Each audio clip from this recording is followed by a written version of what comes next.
Well, that was quite an interview, wasn't it? But you probably are wondering, what in the world went on there? You want to know? Fadi and I are now going to unpack it for you because he made an enormous amount of admissions. Stay tuned as we look at each one of these admissions and show their significance.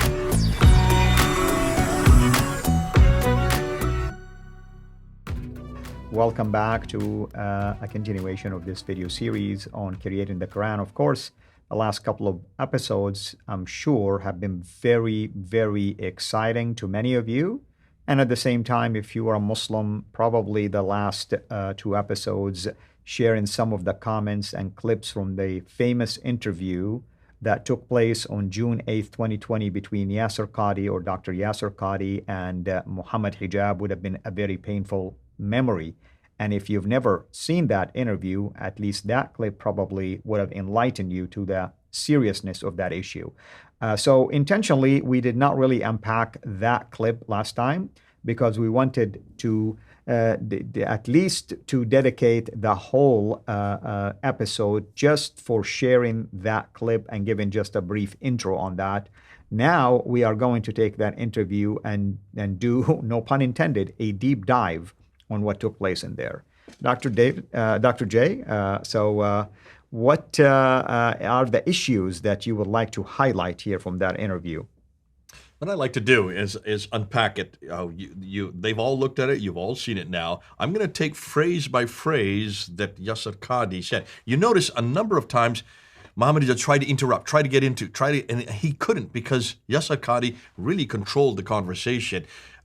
I only put 7 minutes of 28 minutes, so most of it is not there. I just took the major things, the major admissions that he was making as he went through trying to answer Mohammad Hijab's questions. And he started out by putting his hand out there and he said, what are you going to do? Which mushaf are you going to put there? Mushaf means, mushaf would be the codex or the manuscript. Which manuscript? Which Qur'an really is what he is saying.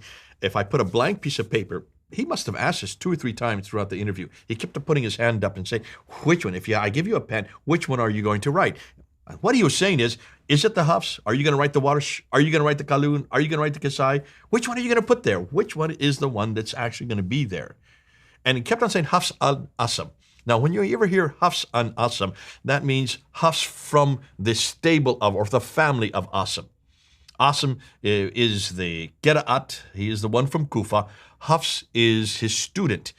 Hafs died in 796. So we're talking about the 8th century. Already you can see if he died in 796, he could not have been a student that was of Muhammad. He was a student of Asif, and Asif died in the just about 50 years earlier than that.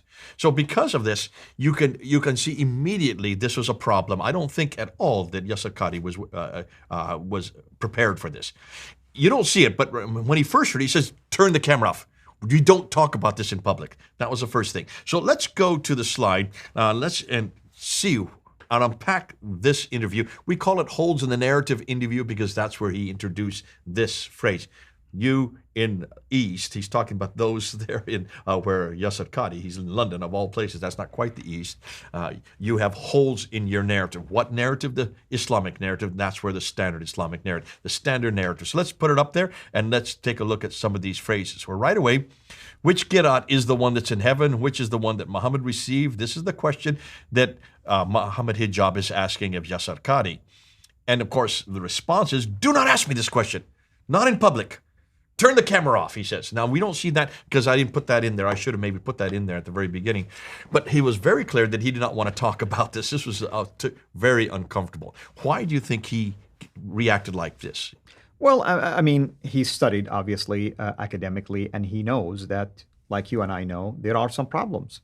And he already stated that he doesn't want to be a hindrance or cause damage to the faith of many who will be watching because they don't have knowledge about these things. Yeah, and this is not something we tell the whole world about. Yeah. He didn't even realize we were watching. I mean, he thought that this is just a little interview between him and the followers or those who are going to be on the same YouTube channel, which is interesting because he put it up on his channel as well. So this whole interview was put up on both Yasir Qadhi's channel and also Mohammad Hijab. And then he talked about the ahruf in the Qira'at are the most difficult topics. Now, he kept on going back and forth between ahruf and Qira'at. More people have asked me, what is the difference between the ahruf and the Qira'at? The ahruf, and when Yasir Qadhi ever defines it, the ahruf are the seven, the first seven. These are the ones they're introduced by Ibn Mujahid in 936, or before before he died in 936.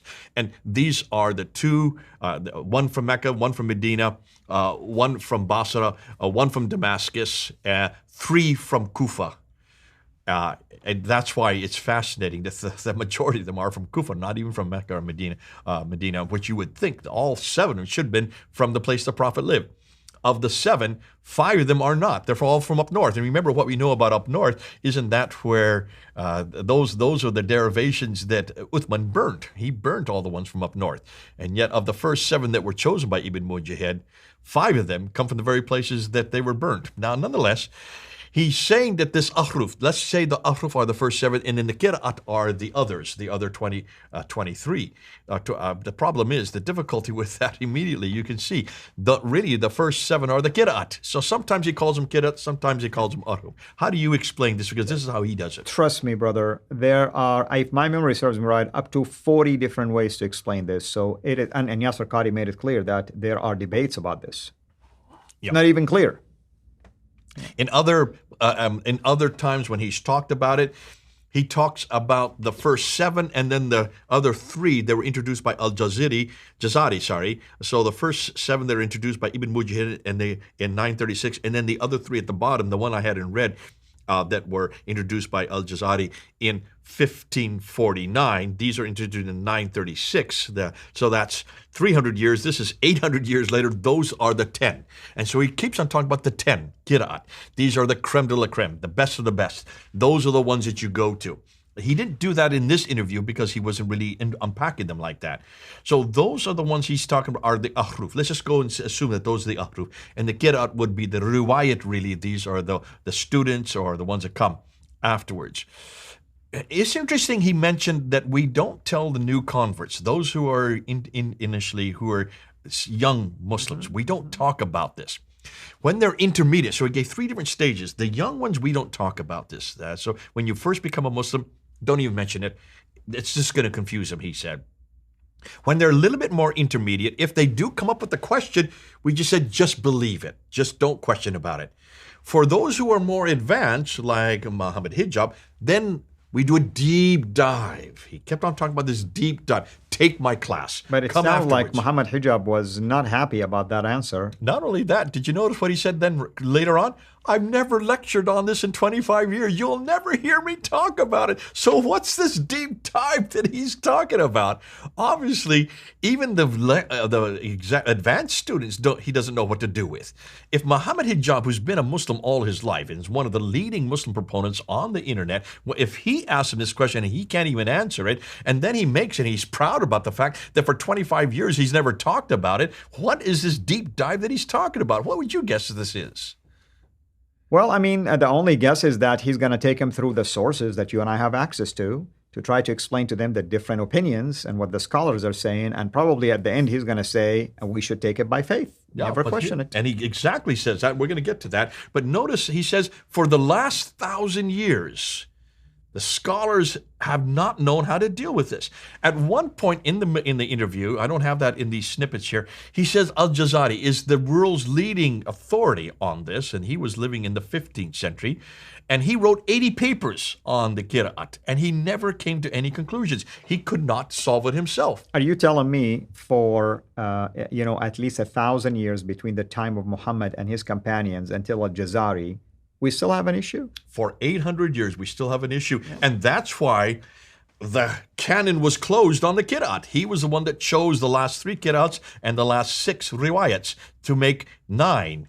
I'm sorry, 6 and 3 is 9. To make 9, which made up then 30. He was one that canonized it. He was one that closed that canon. And that's why from that time on, from 14 29 up till 1924. Those 30 were the official 30 out of the 700 that he had chosen, because he could not come to any conclusion himself. In a sense, he didn't solve the problem. He even enlarged the problem by adding another 9 to the 21 that already existed. So you can see this is a real problem. Now there's some more. I want to unpack some more in the next episode. We're looking at the first 6 difficulties.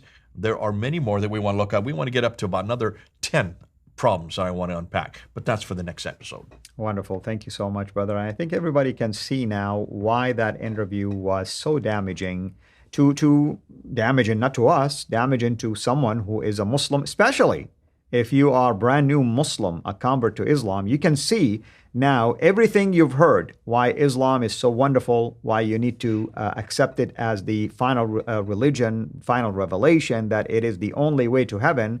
You're beginning to notice that the primary source has so many holes in it. So what is it that you are going to base your faith on if the word of Allah has many varieties to it? Even Yasser Qadhi said in an interview, if I were to write the Quran on that blank book that Mohammad Hijab kept telling him, if I give it to you, it's not going to be just one type of reading, it's multiple Qira'at. Okay?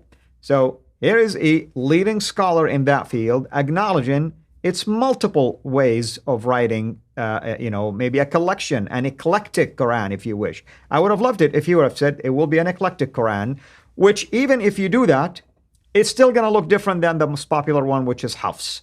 And that's the dilemma. We are continuing. We're going to continue with taking our deep dive into these issues. Until next episode, have a blessed day. Thank you for watching this video.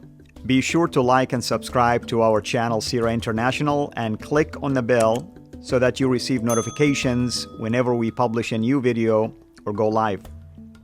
I would also like to appeal to you to consider becoming a Patreon patron by clicking the link right below. By doing so, you can give towards the production of these videos. There are also other options for you where you can give to our channel. I thank you from the bottom of my heart.